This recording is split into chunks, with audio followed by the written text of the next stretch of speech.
You've never had a single thought in your life. It only feels like you have. Try this.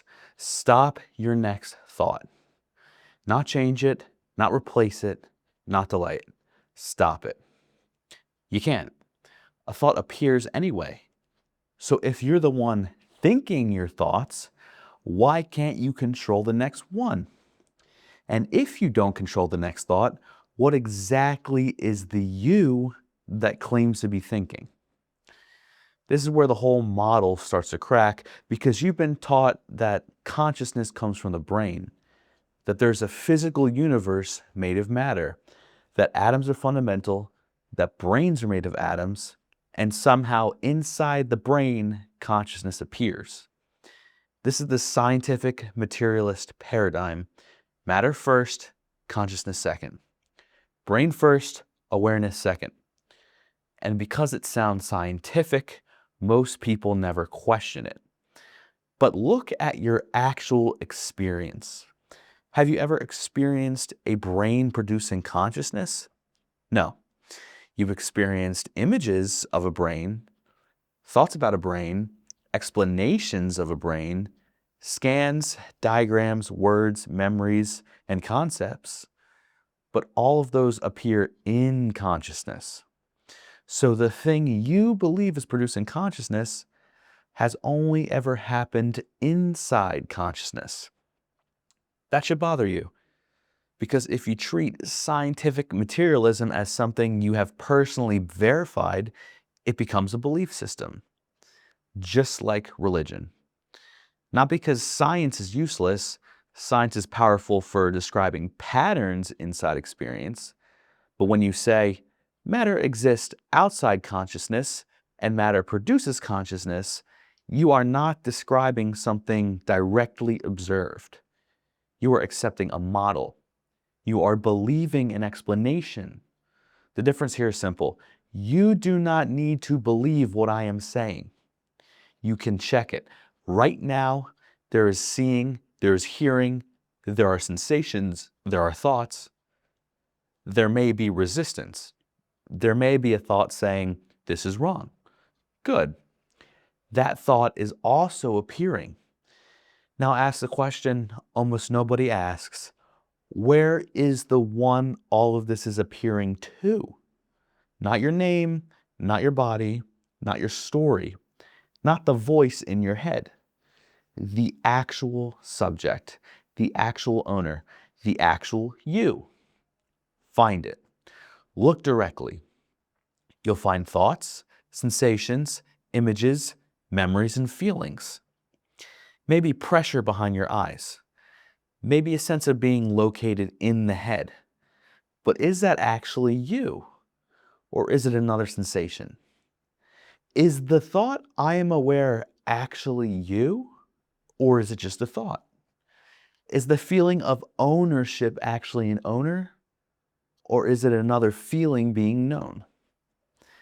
This is the part most people skip. They say consciousness is subjective, but subjective means it belongs to a subject. So where is the subject? Look, you don't find one. You find the thought of me. You find the feeling of ownership. You find a body image. You find a story. But all of those are appearances. The I you keep referring to is not the owner of experience. It is part of experience. It is a thought. And if I is a thought, there cannot be an I having thoughts. That is the whole collapse. If I is a thought, there cannot be an I having thoughts. Because then a thought would be the thinker. A thought would be standing behind thought. A thought would be owning thought. But that never happens. The thought, I am thinking, is not proof of a thinker. It's just a thought saying, I am thinking. That's it. No thinker is found, only thinking. No owner is found, only the thought of ownership. No subject is found, only experience. So consciousness is not subjective in the way people usually mean it. It is not private property owned by a little subject inside the head. There is no little subject inside the head. There is just consciousness. Ownerless, centerless, appearing as everything. Now take that seriously. Everything you have ever known has appeared in consciousness. Your body appears in consciousness. The world appears in consciousness. Other people appear in consciousness. The brain appears as an image, a thought, a concept, or a perception. Even the belief consciousness comes from the brain appears in consciousness. So what have you ever known outside of consciousness? Nothing. Not nothing like some dark, empty space. Even the idea of outside consciousness is appearing in consciousness. You cannot get behind consciousness. You cannot step outside it. You cannot observe it as an object, because anything you observe is already appearing inside of it. So consciousness is not something inside of reality. Consciousness is reality. It is existence itself. But here's where language gets strange. Consciousness is also nothing. Not blankness, not empty space. Nothing in the sense that it has no fixed qualities of its own. No color, no shape, no size, no weight, no form. You see color, you hear sound, you feel sensation, you notice thought, but the knowing of color has no color. The knowing of sound has no sound. The knowing of sensation has no texture. Awareness itself has no fixed attribute. And it has to be this way because if consciousness had a fixed form, it cannot appear as every form. To appear as red, it cannot be permanently red. To appear as sound, it cannot be only sound. To appear as the body, it cannot be limited to the body. To appear as the world, it cannot be trapped as one object inside the world. It has to be empty of fixed attributes. So it can take on the attributes of everything. That is why consciousness feels like nothing, but it is not absence. It is the substance of every appearance. Nothing as an object, everything as reality. Now look at space. You assume consciousness is inside space, maybe inside your skull, maybe behind your eyes, maybe somewhere in the brain. But where does space appear?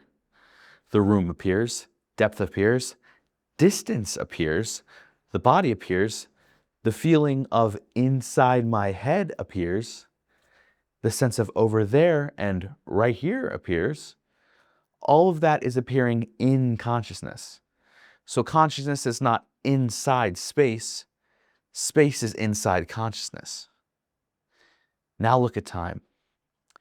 Past is memory appearing now. Future is imagination appearing now. Duration is a present experience. The sense of time passing is appearing now. You never experience time outside consciousness. You experience time in consciousness. So consciousness is not bound by time. Time appears inside consciousness. This means consciousness is not located somewhere in the universe. The universe is not a dead physical object that somehow has consciousness. The universe is consciousness. The universe is consciousness because consciousness is all that there is. Everything you see is a figment of imagination in this entire mind. Not imagination meaning fake, but imagination meaning made of consciousness. Like a dream, in a dream there's a body, a world, people, space, time, fear, and choice. A dream character saying, "This is happening to me." But when the dream is recognized, what was it made of?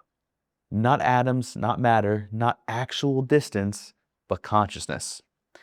The dream character was not having the dream character was part of the dream. Now look at this exact moment. The body appears, the room appears, other people appear, the world appears, the thought, "This is real life" appears, The thought, I am watching this appears, but where is the one who owns it? Where is the experiencer outside experience? Where is the subject behind consciousness? You don't find one. You only find consciousness appearing as all of it. And this is where people push back. They say, how is that possible? But ask a better question. How is your current model possible? How does dumb dead matter suddenly become aware? How do atoms in the brain create the redness of red? How does a physical process in the brain become a taste of water, or the sound of music, or the feeling of fear, or the sense of being alive? No one has explained this, and that is what we call in philosophy the hard problem of consciousness, and maybe it remains unsolved because the question is backwards. Consciousness is not built from atoms, atoms are built from consciousness. The most fundamental building block is not matter, it is consciousness. Matter is an appearance inside of consciousness. Atoms are as well. Brains are appearances within it. Bodies are appearances within it. And so are worlds.